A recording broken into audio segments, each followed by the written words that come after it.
இயக்குனர் கரு பழனியப்பன் அவர்கள் சமீபத்தில் ஒரு பேட்டி கொடுத்துருக்காரு. எப்படின்னா, சாதி ரீதியாக நானே ஒடுக்கப்படுறேன் அப்படின்ற மாதிரி பேட்டி கொடுத்துருக்காரு.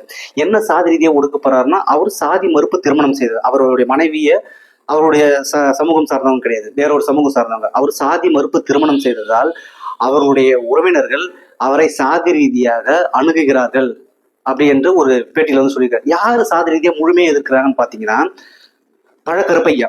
பழக்கருப்பையா பாத்தீங்க, திராவிட ஆதரவாளர், திராவிட பேச்சாளர், தமிழ் உணர்வு அப்படி கொட்டி கொட்டி பேசுவார்.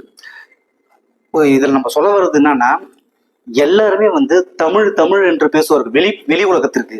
ஆனால் உள்ளுக்குள்ள சாதி வன்மத்தோடு அந்த அளவுக்கு ஊறி போய் இருக்கக்கூடிய நபர்கள் தான் இந்த தமிழ் தமிழ் என்று பேசக்கூடிய நபர்களாக இருக்கிறார்கள்.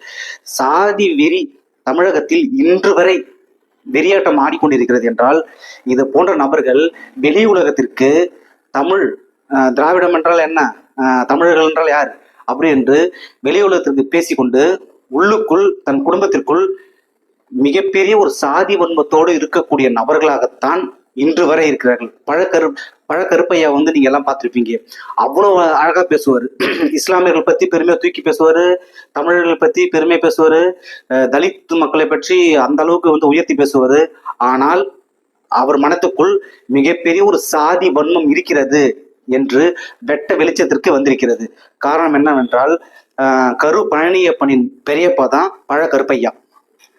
அவர் தான் அந்த இயக்குனர் கரு பழனியப்பன் தான் வெளியே சொல்லியிருக்காரு. இத மாதிரி மிகப்பெரிய ஒரு சாதி வன்மத்தோடு இருக்கக்கூடிய நபர் தான் பழக்கருப்பையா அப்படின்னு சொல்லியிருக்கிறார்.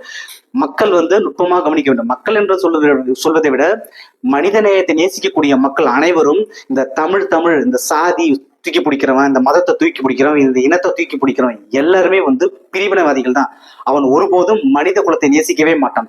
மனித குலத்தை நேசிக்கக்கூடியவர்கள் அனைவரும் இது போன்ற நபர்களை தூக்கி எறிய வேண்டும்.